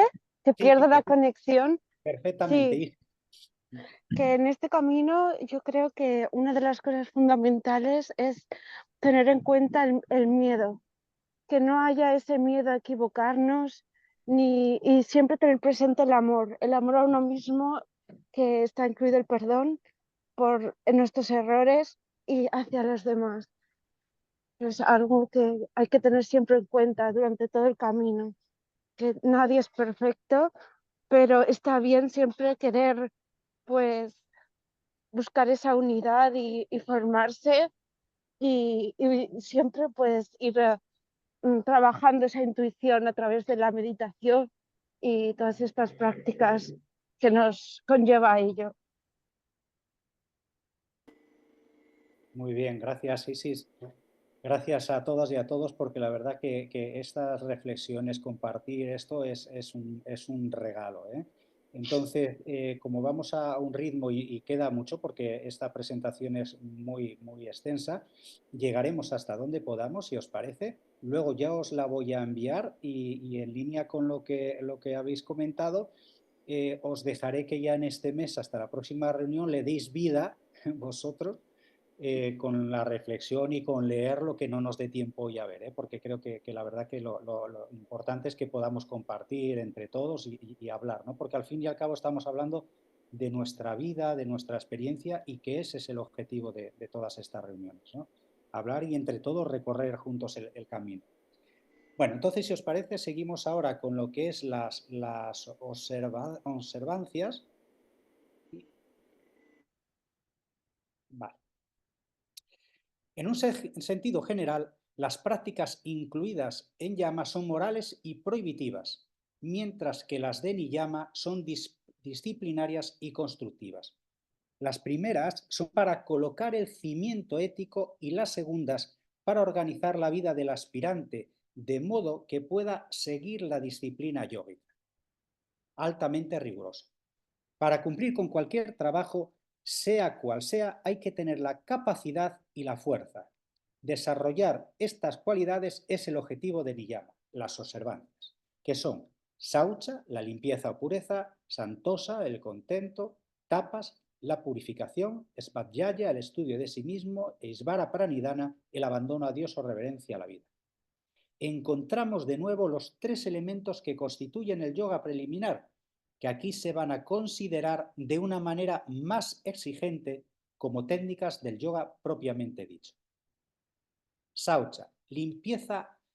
La palabra pureza, que en este caso saucha es limpieza o pureza, se usa en relación con nuestros vehículos, no solo con el cuerpo físico que podemos conocer sensorialmente, sino con los vehículos superfísicos que sirven como instrumentos de la emoción y del pensamiento y de otras facultades espirituales. Una cosa es pura en relación con un vehículo, si le permite o le ayuda al vehículo a servir como instrumento eficiente de la vida divina que se expresa por medio de él en su particular etapa de evolución. Y es impura si estorba la plena expresión de esa vida divina o presenta impedimentos para el ejercicio de las funciones propias del vehículo. Purificación significa, pues, eliminar del vehículo perteneciente a un individuo todos aquellos elementos y condiciones que le impiden ejercer sus funciones propias y alcanzar la meta que se propone. Esta meta para el yogi es la realización directa por medio de la fusión de su conciencia individual con la conciencia suprema, o sea, alcanzar Kaivalya. Por lo tanto, purificación significa para el yogi específicamente transformar y mantener sus vehículos de tal manera que puedan servir cada vez mejor para producir esta unificación. Aquí aprovecho para recordar a un teósofo que es muy importante y que además habla mucho sobre la autorrealización, que es Vicente Hao-Ching. Precisamente él dice que ese proceso de autorrealización tiene tres etapas. La primera etapa, que es purificar y transformar nuestros vehículos, lo que es nuestro yo inferior, nuestra personalidad. Después, despertar y fortalecer nuestro yo superior. Y por último dice que tiene que haber una relación de armonía entre ambos, pero siempre que lo que es nuestra personalidad o yo inferior esté al servicio del yo superior, de nuestra verdadera esencia.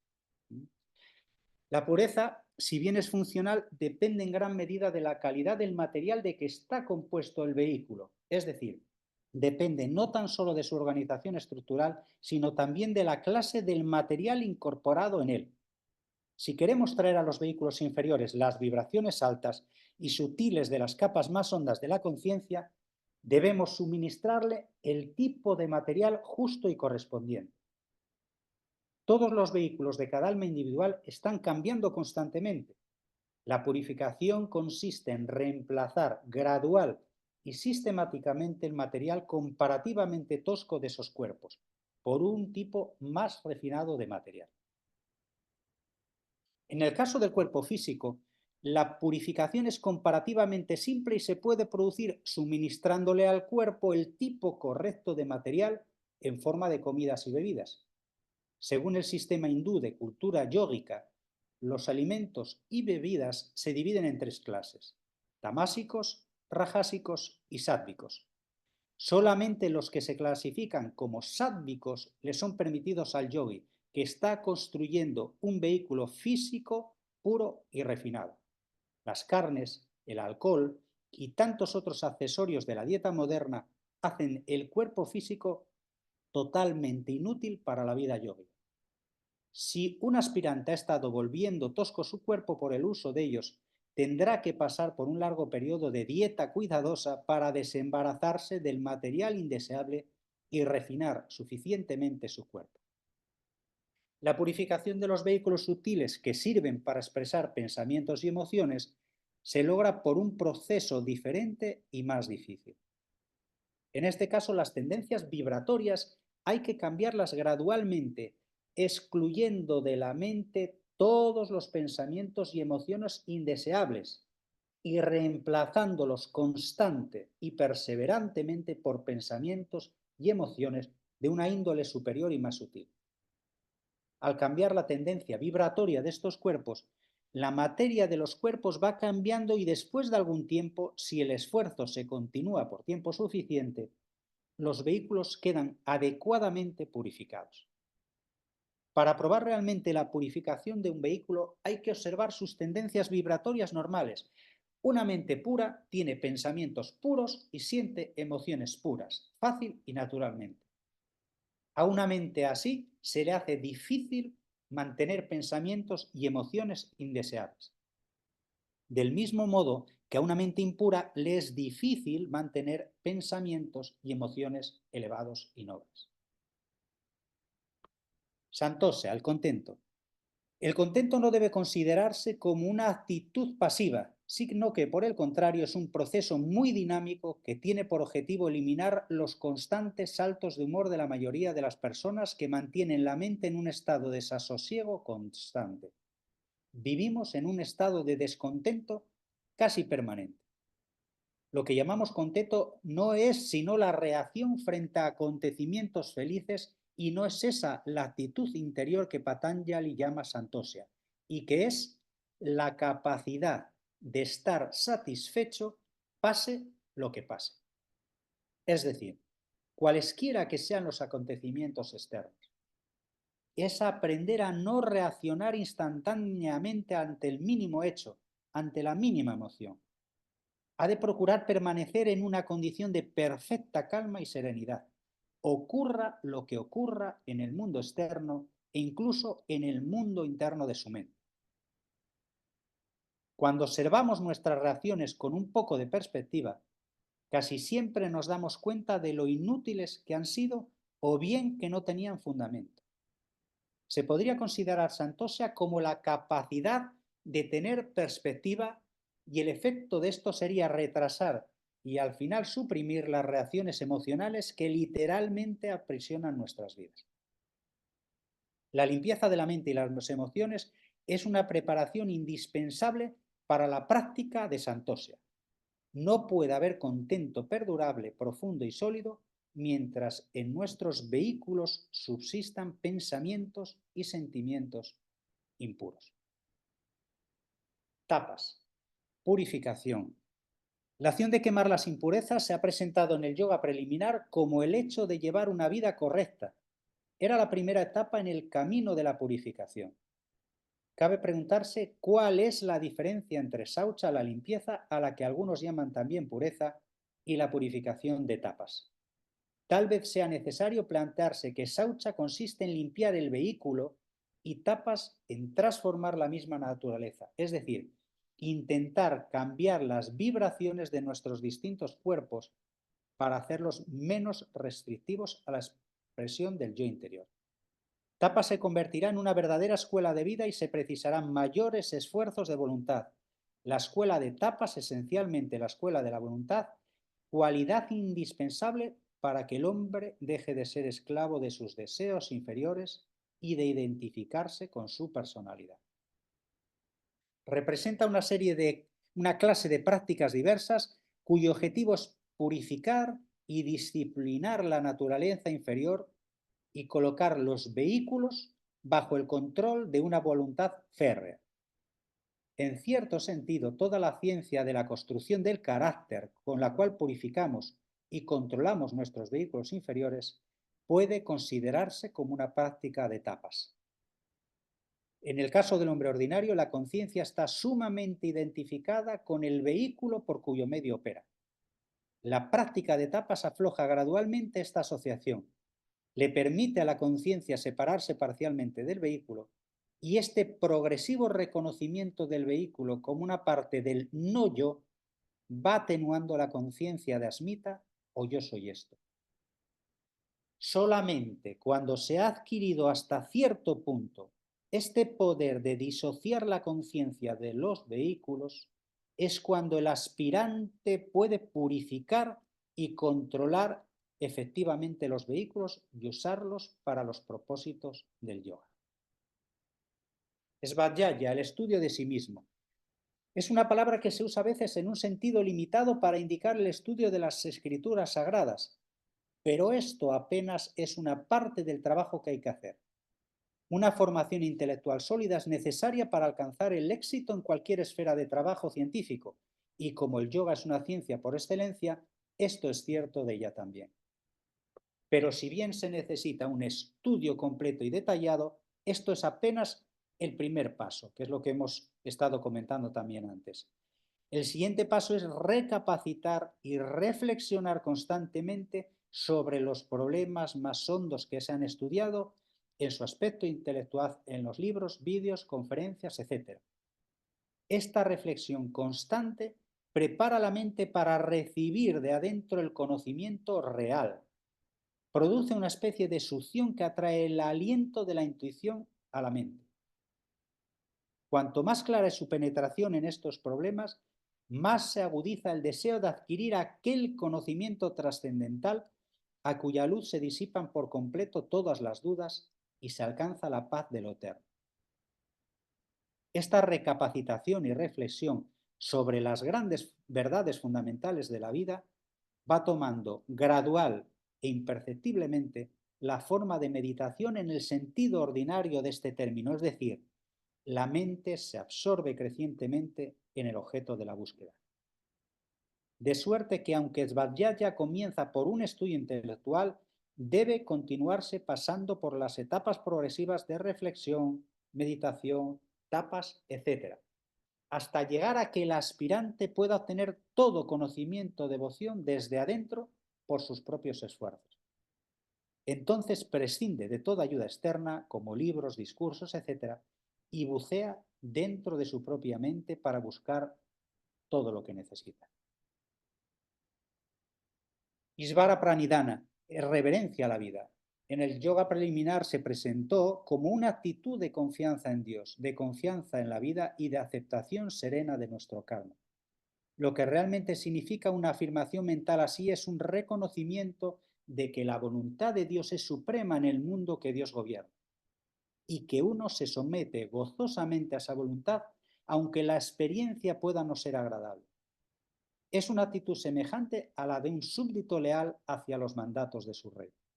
Por lo tanto, la práctica de Isvara Pranidhana empieza con la afirmación hágase tu voluntad y no la mía, pero no termina ahí. Hay un esfuerzo firme por producir un continuo retraimiento de la conciencia desde el nivel de la personalidad, donde se asienta la conciencia de yoidad, hacia la conciencia del Supremo, cuya voluntad está operando en el mundo de la manifestación. Esta voluntad encuentra estorbos para manifestarse al nivel humano, debido a las limitaciones de la personalidad. A mayor egoísmo, mayor oscuración y mayores estorbos. Un aspirante que está tratando de practicar Isvara Pranidhana procura retirar estos estorbos de la personalidad, obrando con desinterés para no causar nuevos karmas, de modo que su personalidad se convierta en un instrumento consciente y voluntario de la voluntad divina. Si el aspirante prosigue su ideal con perseverancia, puede triunfar y convertirse en un agente consciente de la divinidad. Su falso yo inferior desaparece y la voluntad divina puede obrar libremente a través del centro, sin yo, de su conciencia. Este es el verdadero Karma Yoga. Como resumen, podemos decir que hemos estudiado Yama y Niyama, las dos primeras etapas del yoga que se relacionan con la purificación de las emociones y de los deseos inferiores. Podríamos preguntarnos por qué Patanjali, en lugar de empezar por la parte física, dio prioridad a las emociones y al aspecto ético del trabajo. De hecho, se pueden practicar posturas fácilmente, hacer ejercicios de respiración e incluso practicar la concentración sin considerar llama y niyama. Con las posturas y el control de la respiración se puede alcanzar un gran dominio del plano físico y así disponer de nuevas energías. Con la concentración se puede desarrollar una mente poderosa, pero la manera en la que se usen estas nuevas facultades depende de la práctica de llama y niyama. Si el aspirante descuida este aspecto fundamental de trabajo, su personalidad y sus deseos inferiores se hallarán reforzados por dichos ejercicios, por esa nueva energía, y ello irá en contra del objetivo del yoga, la toma de conciencia de la unidad, la realización de la unidad. Por esta razón, Patanjali ha puesto como primeras etapas de yoga llama y niyama, que han de proteger al aspirante del riesgo de reforzar el yo. La moral yógica es, por un lado, la más elevada que se pueda imaginar. Por otro, y de modo fundamental, es diferente de la moral social, puesto que la yógica está relacionada con la destrucción del yo. La práctica de llama y niyama no debe interrumpirse jamás. Solo cuando ha comprendido esto puede aventurarse sin riesgos a practicar los ejercicios de control en el plano físico y en el plano mental. Sin llama y niyama no existe el verdadero yoga.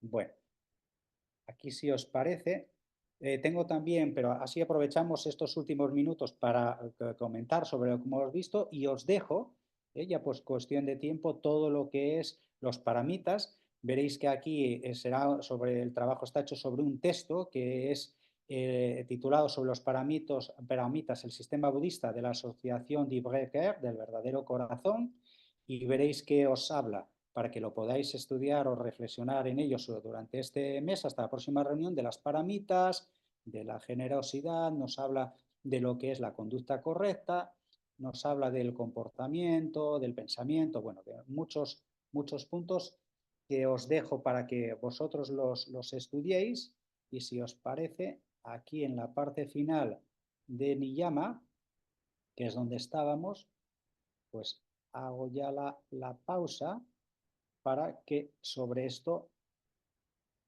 si queréis, compartamos un poco entre todos, ¿no?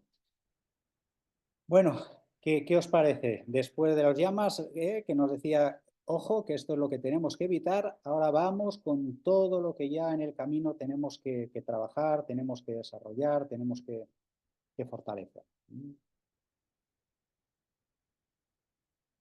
¿Quién se anima? Fe, ¿te animas a hacer algún comentario sobre esto que hemos visto hasta ahora? El micrófono, si le das al micrófono.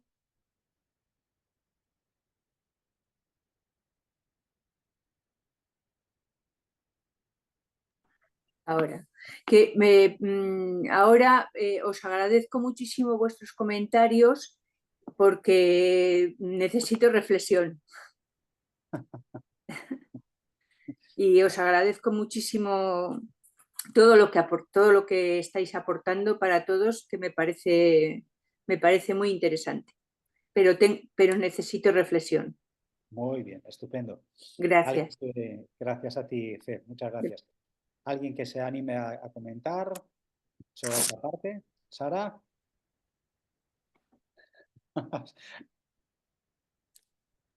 El micrófono. Bueno, pues nada, yo me acuerdo cuando estábamos de jóvenes en las reuniones de confirmación y le preguntabas a un chaval o chica, ¿qué piensas sobre esto? Y el primero que hablaba pues lo decía a su manera. Y le preguntabas al de al lado y decía, pues yo como el que acaba de hablar. Entonces, yo digo, yo como Fe necesito reflexionar sobre todo porque es que se habla mucho y se ha explicado mucho y se ha dicho muchas cosas buenas. Y entonces esto es para vivenciarlo y para reflexionarlo. Cuando he estado mirando de todos los textos antes de la reunión, pues no dejo de pensar también de que cuando insisten tanto en el yoga preliminar, en estos tres aspectos, yo creo que nos cuesta, que no los tocamos bastante como yoga preliminar. A nivel personal estoy hablando, siempre me ha impresionado mucho lo de Isvara Pranidhana, lo de la reverencia a lo divino, como que está en todo, porque todo es divino. Igual que no hay nada muerto, es una idea básica de la teosofía, no hay nada muerto, todo está vivo. Pues otra, y todo es uno, no hay varias cosas ni estamos separados de nada. No existen varias cosas, solo hay un ser, una sola cosa. Y ahí es donde yo veo la reverencia a lo divino en uno mismo, porque es la reverencia a lo único que existe, al único que es, no que existe, que es, a él, a ello o a esa cosa, que no sabemos muy bien lo que es, pero que sabemos que es la única que es. Y nada, lo dejo ahí para no liarme yo ni liar a nadie. Pero sí, en esa reverencia a la vida, reverencia a vosotros, reverencia a cada pensamiento o a cada sentimiento. Y me quedo con lo de que permanentemente hemos de trabajar llama y niyama durante toda nuestra existencia como formas. Y muchas gracias a todos por todo. Gracias a ti, Sara.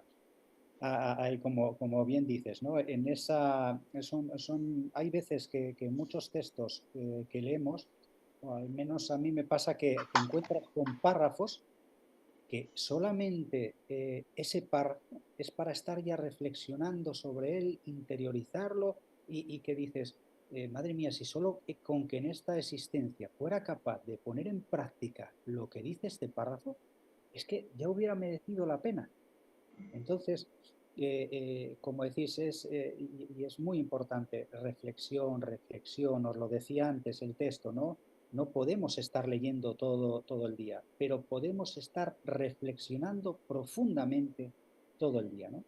Y en esa reflexión creo que es donde está también la transformación, porque es lo que nos permite interiorizar todo esto que estamos leyendo para luego ponerlo en práctica, vivirlo cada uno de nosotros, ¿no? Como antes también decíamos, al final en los libros nos trasladan la experiencia que cada uno tiene, cómo la ha vivido, cómo la ha sentido, y lo maravilloso de la vida es que nos permite decir, mira, aquí lo tienes, pero ahora hazlo tuyo, conviértelo en algo tuyo, ¿no? Y esa vida que nosotros le damos solamente es posible si lo ponemos en práctica. No hay otra forma, creo, si no es practicarlo y practicarlo, y como habéis repetido, y si lo decía antes y lo habéis comentado varios, con la tranquilidad y el regalo que la vida nos trae, que es una escuela. No pasa nada. No, cuando vamos a clase nos equivocamos, pero tenemos claro que ese es el objetivo de ir a la escuela, ¿no? Pues cuando estamos viviendo es lo mismo, y encima nos dan otro regalo, que es que cada día es como si volviéramos a empezar. Es decir, gracias por un nuevo día, decir, vale, que he aprendido y lo sigo poniendo en práctica. Claro, ahora ya está de nuestra mano el no seguir constantemente repitiendo los mismos errores, porque si no, ahí ya entran otros maestros a decirnos, por ahí no, por ahí no. No sé, ¿alguien más? Monse. Volviendo a la simplicidad, podría ser que todo esto, que ocupa tantas páginas y que ocupa una lectura densa,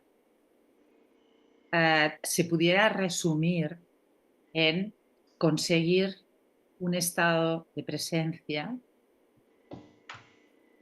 porque el estado de presencia es un estado de disponibilidad y es un estado de respeto hacia uno mismo y hacia todo lo que te rodea, absolutamente todo y todos. Entonces, conseguir ese estado de presencia puede parecer simple, no lo es, pero sí que supone simplificar mucho, y entregarse a un proceso en el que uno está disponible. Y cuando hablamos de disponible, pues es eso, ya está, sin más. No complicado. Muchas veces los manuales de instrucciones son muy complicados porque nos están diciendo cosas como que vienen solas, ¿no? Por ejemplo, cuando uno está en presencia, no comete abusos, ni con la comida, ni con el sueño, ni con el... No, porque si uno se va a dormir en presencia, va a dormir lo que necesita. Si uno pasa las 24 horas sobre 24 del día en presencia, no va a tener el hambre insaciable que tiene una persona que anda distraída con, con depresiones, con estados de ánimo, digamos, pues de ansiedad, ¿vale? Que entonces, pues todo eso altera el estómago, altera muchísimas cosas. Y altera muchas funciones. Si uno está en presencia, pues va a estar más sano. Si vas a mirar todo esto, para mí se resume en estar en presencia. Conseguir esa presencia permanente 24 horas sobre 24. Solo eso. Bueno, Solo, muy bien. Solo. Sí. Gracias, Montse. Muchas gracias. ¿Alguien más? Venga, que es un placer escucharos a todos. Venga. Yo, a ver, ¿se me oye bien? Voy a quitar Perfectamente. Nada, comentar un punto que es que siempre me ha gustado, una visión más moderna, pero que tiene relación con uno de los puntos, que es cuando lo expresa como que debemos esforzarnos en que nada nos afecte, ¿no? Entonces, en este sentido, hay un planteamiento de otros autores que al final todo es lo mismo, ¿no? Lo que dice Montse también de la simplicidad, que como un estado de, digamos, de felicidad o de bienestar, pues es el estado de presencia o el estado de paz interior. Pero a modo práctico se puede ver en la vida diaria, ¿no? Viendo la vida como una escuela evolutiva, pues cada vez que perdemos la paz por algo, no sé, lo típico, un vecino, el tráfico, el trabajo, la vida, la familia, ¿no? Pues lo podíamos ver, se puede ver, o hay autores que lo ven como que ese escenario nos viene a traer una lección, que esa pérdida de paz nos está diciendo que no hemos aprendido o algo que debemos de aprender o evolucionar. Y a lo mejor si lo aprendemos el escenario cambiaría. Entonces, esa medida de la paz interior como medida evolutiva o de cada estado de la vida, pues siempre me ha parecido interesante. Ese punto lo quería compartir. No sé qué os parece. Sí, gracias, Daniel. ¿Quién se anima? Que ha dejado ahí sobre la mesa Daniel. Hola. Venga. Yo quería comentar alguna otra perspectiva, ¿no? Diferente de lo que antes, hace un rato ha comentado Monse sobre la renunciación, de que muestra un ego muy, muy grande, ¿no? Eso, en mi opinión, podría ser en la parte previa, las partes iniciales, ¿no? Para mí la renunciación sería en mayúscula, en el sentido de que sería la cuarta etapa de lo que dicen los Upanishads, de que primero eres estudiante, célibe, de que luego, bueno, que hay diferentes etapas, ¿no? Luego eres cabeza de familia, luego vas a meditar y luego por último, en la última etapa de la vida, pues llega el momento de la renunciación. Claro que la renunciación no es renunciar a ti mismo, al contrario, renunciar es una renuncia eterna y consciente del típico sannyasin, que es una renuncia que abarca todas las eternidades y que contiene el hecho del conocimiento elevado de reconocerse como lo supremo, ¿no? Que a la vez lo penetra todo, ¿no? Entonces, al saber o al tener conciencia de que somos todo, es cuando, pues bueno, llega la renuncia consciente. Y creo que sin ella no puede haber preliberación. O sea, no podemos sentirnos identificados con la realidad tal cual es.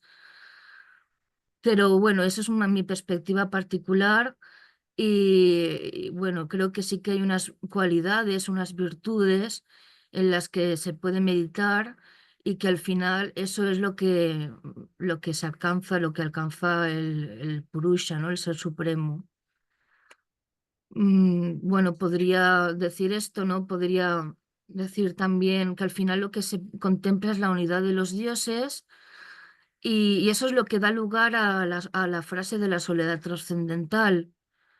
Entonces no me quiero complicar más, pero solamente quería dar unos vislumbres de lo que yo considero que es la renunciación, que es una perspectiva un poco distinta.